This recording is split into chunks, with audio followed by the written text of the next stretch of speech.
شروع اللہ کا نام لے کر جو بڑا مہربان نہایت رحم والا ہے۔ السلام علیکم سامعین محترم، امید ہے آپ سب لوگ خیر و عافیت سے ہوں گے۔ عیش پسندی سے بچو، اللہ کے بندے عیش پسند نہیں ہوتے۔ سبحان اللہ۔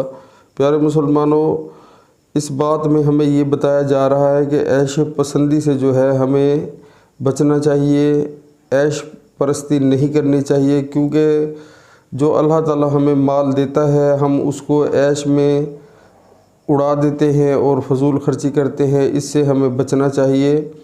تو پیارے مسلمانوں، جو اللہ تعالیٰ نے ہمیں مال عطا فرمایا ہے، اگر آپ کی ضرورت سے زیادہ ہے تو پہلے نمبر پر اپنے گھر والوں، جو قریبی گھر والے ہیں، رشتہ دار ہیں، ان پر خرچ کریں۔ جو یتیم ہیں، مسکین ہیں، جو بیوائیں بیٹھی ہیں، ان کے لیے آپ جو ہے وہ فکس کریں، پیسے ان پر خرچ کریں، کسی یتیم کی کفالت کر لیں، تو انشاءاللہ اس میں بہت فائدہ ہے، بجائے ہم جو ہے جو اللہ تعالیٰ نے ہمیں مال دیا ہے اور جو ہے اس کو ہم عیاشی میں اڑائیں، اپنی فضول خرچیاں کریں۔ تو بہتر یہی ہے کہ پہلے نمبر پہ ہم اپنے قریبی رشتہ داروں کو دیں، اس کے بعد جو ہمارے ہمسائے ہوں، قریبی ارد گرد رہنے والے، ان میں سے نوٹ کریں، کوئی محتاج ہو، کوئی غریب ہو، کوئی یتیم ہو، کوئی بیوہ ہو۔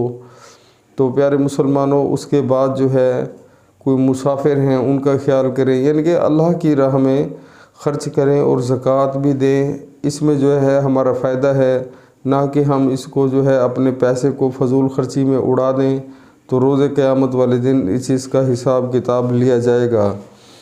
اور اللہ تعالیٰ کو جو عیش پسند بندے ہیں وہ بالکل پسند نہیں ہیں۔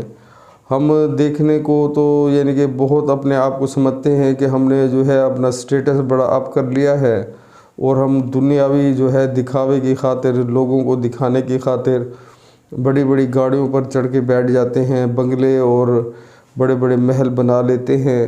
لیکن پیارے مسلمانوں، یہ صرف ایک دکھاوا ہے، اور جو دکھاوا ہے اور عیش پسندی ہے وہ اللہ تعالیٰ کو پسند نہیں۔ سادگی سے زندگی گزارنی چاہیے۔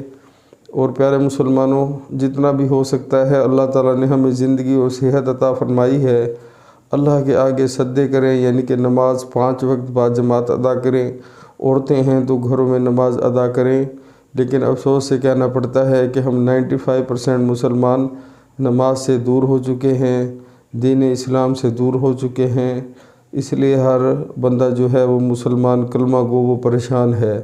تو پیارے مسلمانوں، زندگی کا کوئی بھروسہ نہیں، کسی ٹائم بھی اللہ تعالیٰ روح قبض کر لے گا، تب ہم کیا کریں گے؟ خدا را اس چیز کے بارے میں سوچیں، عمل کریں، بہت فائدہ ہوگا۔ السلام علیکم۔